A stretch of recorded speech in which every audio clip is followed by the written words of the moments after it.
Action. Assalamualaikum warahmatullahi wabarakatuh. Waalaikumsalam warahmatullahi wabarakatuh. Oke, selamat pagi Bapak-Bapak dan Ibu-Ibu. Nah, sebelum memulai kegiatan kita hari ini, kita berdoa dulu sesuai dengan kepercayaan dan keyakinan kita masing-masing. Berdoa dimulai.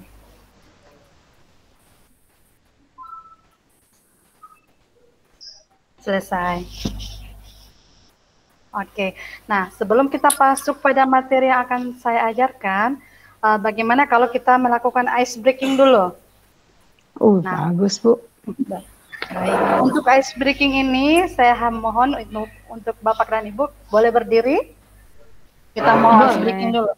Kebetulan kan ini sudah siang, jadi supaya lebih semangat kita ice breaking dulu. Okay? Nah, kalau sudah Ibu siap Hera semua? berdiri. Ya, ice breaking saya kali ini itu Ibu bisa lihat ya. Satu ditambah satu sama dengan dua. Dua ditambah dua sama dengan empat. Empatnya Angkat kaki. tangan kiri di Angkat kaki. atas, diangkat, kaki kiri juga diangkat. Kiri. Untuk seperti angkat 4. Jadi 4. Ya. Oke. 4 ditambah 4 sama dengan 8. Pinggulnya digoyang bentuk angka 8. 8 digoyang. Berdelapan ditambah 8 sama dengan 16. 16, tangan kanan diangkat, pantatnya goyang ikut seperti angkat 6. Oke, sudah paham? Kita ulang ya. Oke. Ya, Bu. Oke. 1 ditambah 1 sama dengan 2. 2 ditambah 2 sama dengan 4. 4 ditambah 4 sama dengan 8. 8 ditambah 8 sama dengan 16. Oke, selesai. Terima kasih Bu Bapak. Semangat. Oke. Itu tadi ice breaking-nya. Nah, sekarang saya akan menjelaskan materi itu tentang profil pelajar Pancasila. Saya tampilkan dulu ya.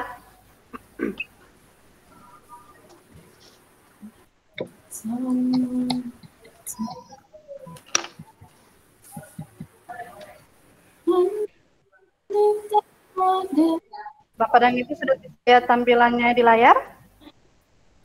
Belum. Udah. Sudah ada? Udah. Oke. Nah, ini kan pada materi LMS itu kita belajar tentang kerangka dasar kurikulum, profil pelajar Pancasila, struktur kurikulum, dan prinsip pembelajaran Pancasila. Di sini saya akan menjelaskan tentang profil pelajar Pancasila. Nah, pertanyaan tematiknya, apa karakter dan kompetensi pelajar yang ingin dihasilkan oleh sistem pendidikan Indonesia? Nah, dari pertanyaan tematik ini bisa kita jelaskan dalam profil pelajar Pancasila.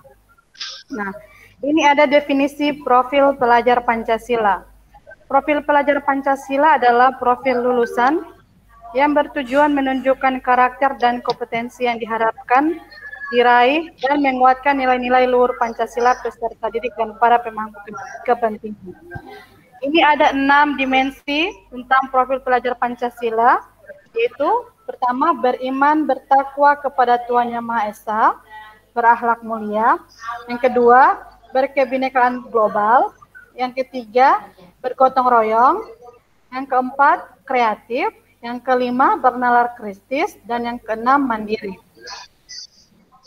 Yang pertama itu tentang beriman bertakwa kepada Tuhan Yang Maha Esa dan berakhlak mulia, di mana ada beriman dan bertakwa kepada Tuhan Yang Maha Esa dan berakhlak mulia itu baik dalam beragama, akhlak yang baik kepada diri sendiri, kepada sesama manusia, kepada alam, dan kepada negara Indonesia. Kemudian yang kedua itu berkebinekaan global.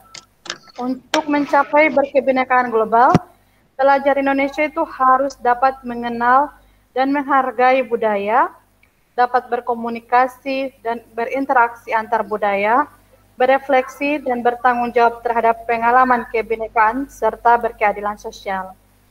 Kemudian yang ketiga yaitu mandiri, di mana pelajar Indonesia itu perlu memiliki kesadaran akan diri dan sesuatu yang dihadapi serta memiliki regulasi diri.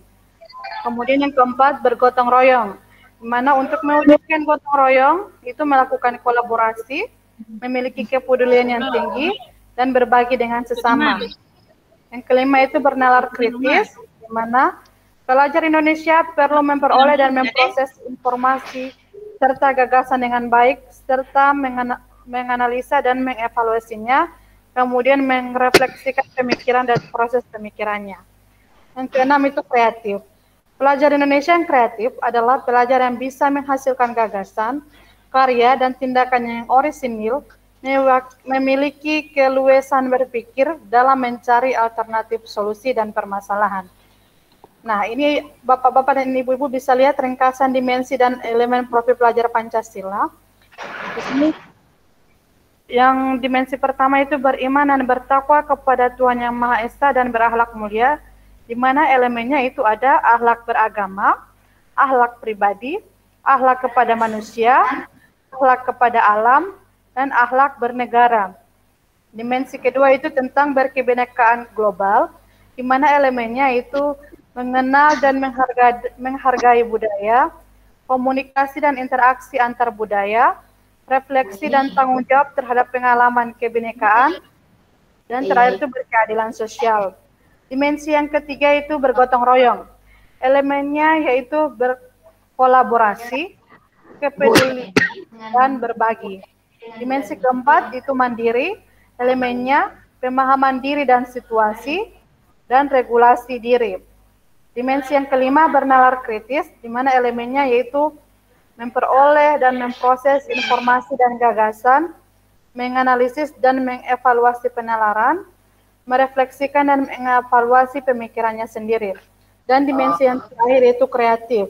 Elemennya yaitu menghasilkan gagasan yang orisinil, menghasilkan karya dan tindakan yang orisinil, memiliki keluasan berpikir dan mencari alternatif solusi permasalahan.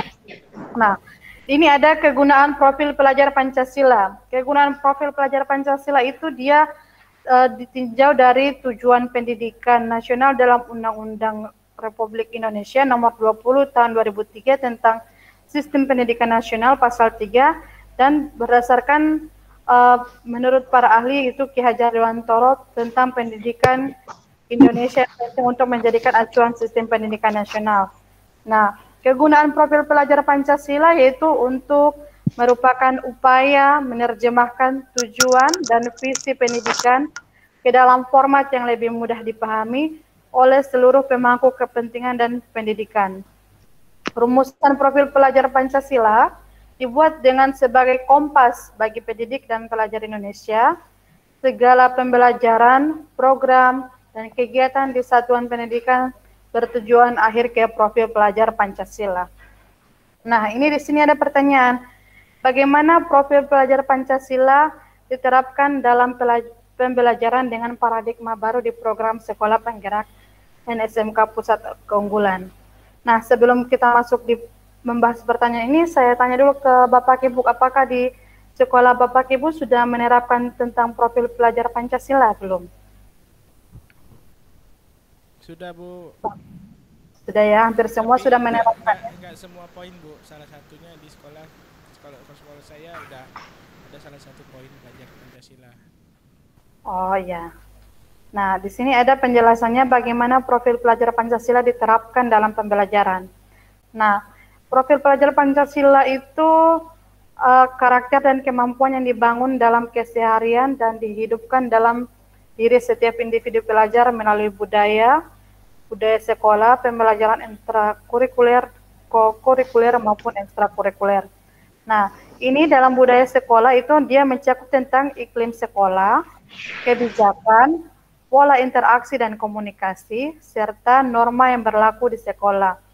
Kemudian kalau dalam bidang intrakurikuler, itu ada muatan pembelajaran kegiatan atau pengalaman belajar.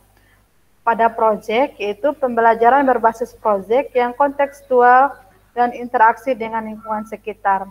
Kemudian itu pada bagian ekstrakurikuler itu kegiatan untuk mengembangkan minat dan bakat.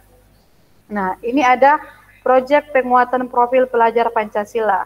Adapun tahapan-tahapan dalam pengelolaan proyek pelajar Pancasila yaitu adalah proyek profil pelajar Pancasila adalah unit pembelajaran yang terintegrasi, bukan tematik. Nah, kemudian apa saja yang perlu disiapkan untuk dapat menerapkan proyek penguatan profil Pancasila? Nah, kita sebagai guru, itu yang kita perlu siapkan yaitu tentang pengelolaan jam pembelajaran dan kolaborasi guru. Kemudian yang kedua itu pengaturan agar alokasi jam mengajar guru tetap sama. Nah, di sini ada pengelolaan waktu dan kegiatan.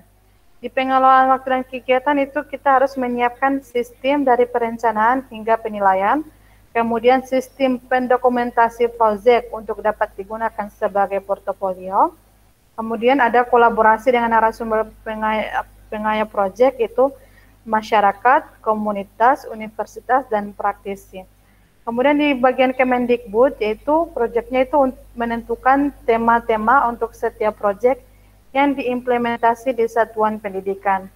Di bagian pemerintah daerah dan satuan pendidikan yaitu merancang muatan lokal berupa proyek berdasarkan tema yang ditetapkan, mengembangkan menjadi topik yang lebih spesifik dan kontekstual di satuan pendidikan.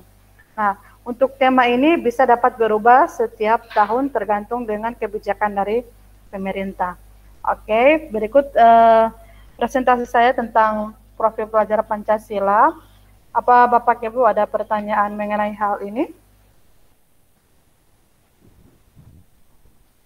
Ayo Bu. Ya, Ibu Jayanti. Kalau di dalam mata pelajaran seni budaya, profil Pancasila apa saja yang dapat kita masukkan dalam mata pelajaran seni budaya?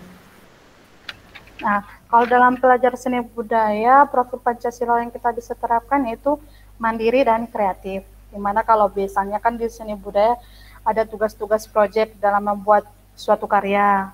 Jadi itu bisa menuntun kreativitas siswa dan kemandirian siswa dalam mengerjakan tugas tersebut. Bagaimana Ibu Jayanti?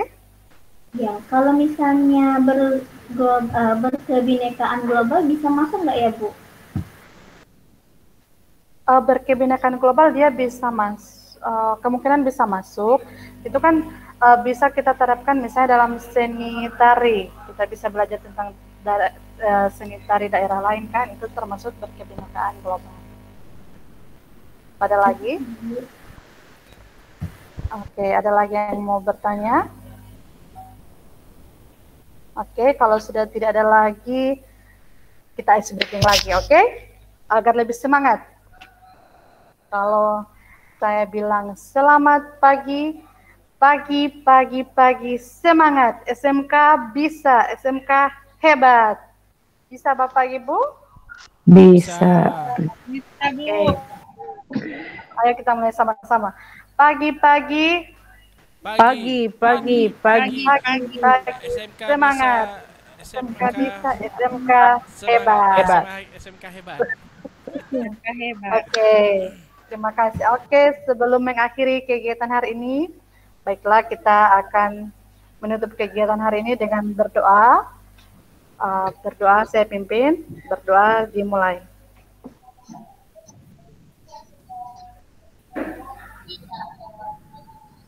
Selesai. Oke, terima kasih Bapak Ibu atas kesempatannya. Assalamualaikum warahmatullahi wabarakatuh. Waalaikumsalam. Waalaikumsalam warahmatullahi wabarakatuh.